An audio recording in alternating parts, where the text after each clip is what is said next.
Thank you, gentlemen. And the reverse sweep curse has been broken, or curse, or... We won't see one either way now. Faith. But we can still see a Game 5. We can still get a Game 5. We can still scrape some silver on this one. Looking at that game, Liquid looked a lot more sure of themselves in engagements, while Cloud9, their assurance kind of got them into trouble. Sneaky went hard, High went hard, and they were really getting some errors out of those plays. Yeah, the front line for Team Liquid did a lot of work. Sneaky just got bombarded with knockups, knockbacks, stuns, everything. He was not able to outplay, whereas Piglet had some really key outplays. Yeah, early Vayne pick again being punished. You can see Vayne in this series, you should probably be picking it later on after the AD carry is locked in, if you're going to pick it at all. I feel like they should just drop it and make sure you don't get counterpicked. I mean, I thought it was mostly due to play. Yeah, but I feel like they exploited the range disadvantage on TL side. They were like, okay, Sneaky has to be in range of a headbutt. He has to be in range of cask when he's doing our damage. So that's my feeling on it.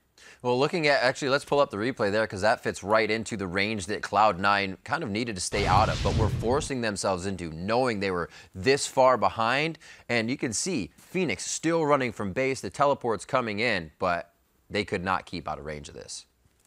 Yeah, this is just Cloud9. They're about 10K gold down at this point in the game, and they've been forcing things all game. They forced fights previously. Right now, it looks like they're going to be forcing a fight that they think they have a numbers advantage for, which they do. But as we roll this out, you're going to see that they're still taking Baron damage. When you are down gold, you just need these 3 members in here to actually start dealing damage. And Incarnation, after this fight, walks too far forward. Right here, he should be walking backwards instead of forwards. He used those couple of seconds to be walking the wrong direction, and that's what put him in range of the explosive cask from Dominate there. And that's how they were able to clean up afterwards with loss. Oh, but man. that right there, that is the breaker. That's the backbreaker right there. Quas gets a giant Gnar. He didn't even have full vision of that area either. He just had vision of one person, and that Gnar looked like it was, he's like, okay, I saw people go back there. I'm going to throw at least 2 people in, and he got the whole block. It just became a very look-before-you-leap style of play with how far Team Liquid was ahead. And you can see the go for broke from Cloud9 trying to get themselves back into the game. Complete opposite. 24-minute first inhibitor down. Kobe, I remember you saying Team Liquid had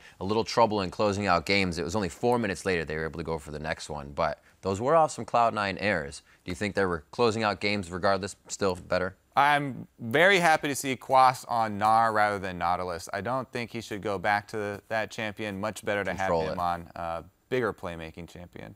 Well, Dom as well, 408. Piglet, 609 this game. We know both of those players are extremely emotional. You even heard Dom in a Madison Square Garden when it hit the flash body play. You know, I thought I was going to carry the game, and things didn't go that way, but hopefully that can work this time. Yeah, Quas had to tell him to calm down. They were like, you're getting too hypey here. But yeah, Dom at the beginning of the game, I thought it wasn't going to go too well for him because Cloud9 actually banded together as a team to stop his jungle route, and they ended up denying him that red buff early and put him behind. And then he was still able to recover off of team fights. Yeah, High made some great decisions. Also had obviously a couple more mistakes in this game, so definitely a mixed bag coming from him, but definitely a good start.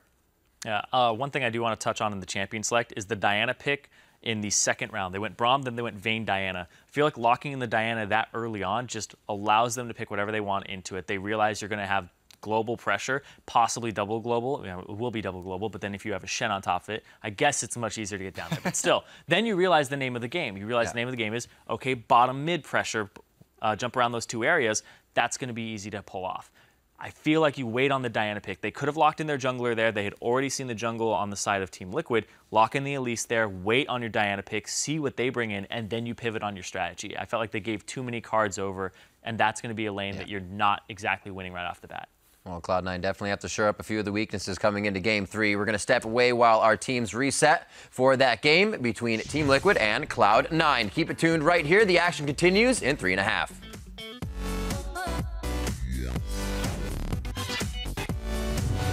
I'm going to bed. All right, Someone sub in for me. I'm just trying to go full farm mode. Is that why your brother's here?